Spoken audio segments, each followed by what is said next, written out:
हमेशा आपके माइंड में एक एंग्जाइटी बनी रहेगी कि यार नहीं यार मेरे को और कुछ करना चाहिए था। सारे लोग ऑलमोस्ट टेस्ट सीरीज लगाना चालू कर देंगे तो आप उनके मार्क्स देखोगे और फिर खुद से कंपेयर करना चालू, तो इस लूप में फंसने का सिलसिला अब चालू हो जाएगा। तो टाइम कम होता जाएगा, आपका सिलेबस कंप्लीट नहीं होगा। इसके बाद अगर आप अपनी तैयारी करना स्टार्ट करते हो, रिवीजन नहीं कर पाओगे, टेस्ट सीरीज नहीं लगा पाओगे। ये सेशन जितना अगर मैं बच्चों को नोट कराऊं, ऑलमोस्ट बाई वीक की हमें सेशन करते ही हैं और करते रहेंगे आने वाले पूरे साल के अंदर। रीजन बीइंग कि हमें बच्चों को बताना पड़ता है कि यार प्रेजेंट सिचुएशन क्या है, कितनी टाइमलाइन बची हुई है आपके आगे एग्जाम देने के लिए, और अपनी पढ़ाई को किस तरीके से रिकैलिब्रेट करना है एग्जाम को क्लियर करने के लिए। तो फिर पहला सवाल आपका ये था कि यार मिड ऑफ द ईयर में हम पहुंच चुके हैं, क्या अब मेरे पास टाइम नहीं बचा गेट टीएससी की तैयारी स्टार्ट करके खत्म करने के लिए।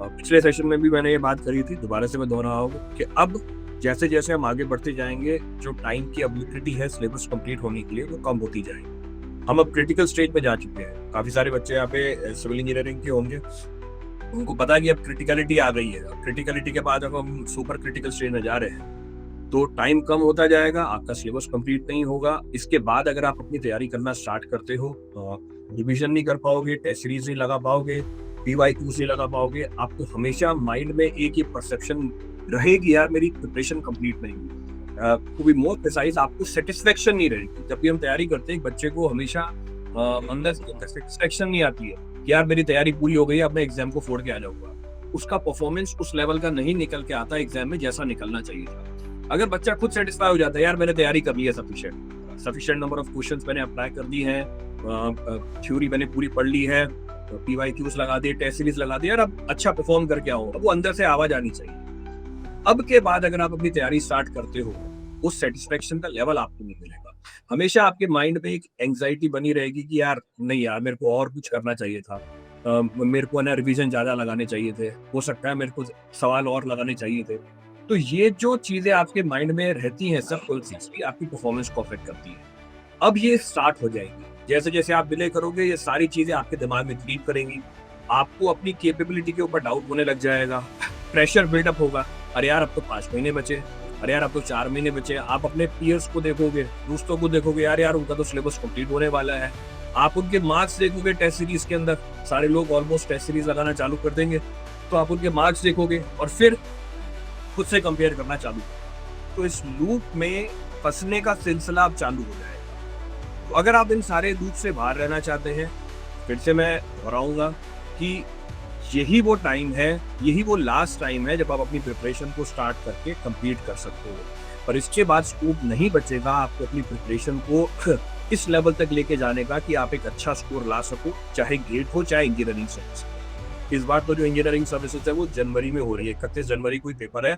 वैसे फेब में होती थी, पहले हफ्ते या दूसरे हफ्ते के अंदर गेट का पेपर एक हफ्ते आगे पीछे होता था। तो ये टाइमलाइन भी हमारी थोड़ी सी स्क्वीज हो गई है, तो इसका भी आपको ध्यान रखना है। You to take proper care of this.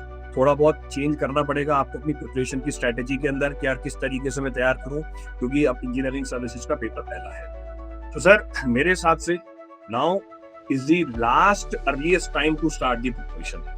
ये लास्ट अर्लीस्ट टाइम अपनी प्रिपरेशन स्टार्ट करने का, इसके बाद खत्म नहीं कर पाएंगे अपनी प्रिपरेशन। अमन पूछ रहा है कि सर इन्होंने सिलेबस कंप्लीट कर लिया है, सिर्फ रिवाइज करना है, जीएस बचा हुआ है, क्या एई जेई दोनों को इसके साथ इंक्लूड करके तैयारी कर सकते हैं? बिल्कुल कर सकते हो अमन, सिलेबस आपका कंप्लीट हो गया है। अब मेरे लिए ये थोड़ा टेंशन वाली बात भी होती है, जब आपने ये बोला सिलेबस कंप्लीट हो गया, अब आप इसको लाइटली लेने लग जाते हो। 6 महीने पहले आपने सिलेबस कंप्लीट कर लिया, अब आप इसे छोड़ दोगे और जब 2 महीने बाद उठाओगे सब गायब हो चुका होगा। तो ये गलती नहीं दोहरानी है आपको, ये गलती नहीं करनी है जो मैक्सिमम बच्चे करते हैं।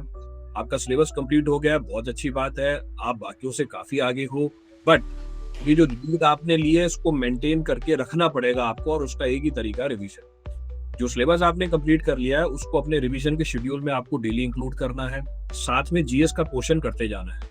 रिवीजन का तरीका मैंने ऑलमोस्ट हर क्लास में बता रखा है आपको। रिवीजन आप सारे टॉपिक से करोगे, किसी को भी छोड़ोगे नहीं। जब आप ये बात करते हो कि सर एई जेई की तैयारी भी साथ में कर सकते हैं, बिल्कुल कर सकते हो। एई जेई ईएससी और गेट में फर्क बस नॉन टेक्निकल का है। जब आप टेक्निकल सब्जेक्ट कोई कर रहे हो, वो आपके सारे एग्जाम कैटर कर देगा, चाहे वो आपका सेमेस्टर का हो, एई जेई का हो, चाहे गेट हो, चाहे ईएससी। तो एई जेई एग्जाम जो आप टारगेट कर रहे हो उसका नॉन टेक आपको बस सेपरेट करना पड़ेगा, क्योंकि वो स्टेट स्पेसिफिक होता है। कुछ 2-3 सब्जेक्ट ऊपर नीचे होते हैं, उनको भी आप आखिरी के 1-2 हफ्ते में मैनेज कर सकते हो। ज्यादा बड़ा इशू नहीं होता एई जेई के एग्जाम के अंदर। स्टैंडर्ड पैटर्न होता है, सेट पैटर्न होता है, उसको अगर आप जो भी आप एई जेई का एग्जाम देना चाहते हो उसको अगर फॉलो कर रहे होगे तो वो भी आपको पता होगा। तो आपके दोनों सवालों का मैंने जवाब दे दिया। लास्ट में ये मोहित भी बोला था, उसको मैंने रिप्लाई कर दिया वैसे नीचे, कि जैसे फैक्चुअल डाटा को आपको बार बार रिवाइज करना है, वैसे कंसेप्चुअल चीजें भी आपको बार बार रिवाइज करनी है। कंसेप्ट समझ में आ गया, इसका मतलब ये है कि आप उसको अप्लाई कर सकते हो सवालों के अंदर। और अगर वो बात याद नहीं रहेगी, फिर से हम बैक टू जीरो ही है। मतलब बात याद ही नहीं है, फिर मैं अप्लाई कैसे करूंगा सवाल। तो कहने का मतलब ये है कि जब आप रिवाइज करते हो, आपको उतना टाइम नहीं लगता समझने के अंदर जितना आपको पहली बार लगा, क्योंकि अब आपको कंसेप्ट पता है। बट रिवीजन करने ही रहनी है आपको। मैंने काफी हार्ड तरीके से इसको एम्फोसाइज करके बता रखा है, अलग अलग एग्जाम्पल लेके, अलग अलग एनोलॉजी बना के मैंने ये तक बोल रखा है, जितना जरूरी है आपके लिए सांस लेना है उतना जरूरी है आपके लिए रिवीजन।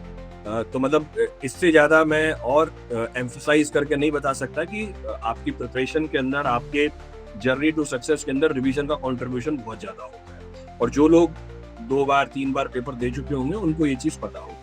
तो मोहित, आपको बिल्कुल रिवीजन करनी है, नहीं तो कंसेप्ट वाली चीजें भी भूल जाओगे आप।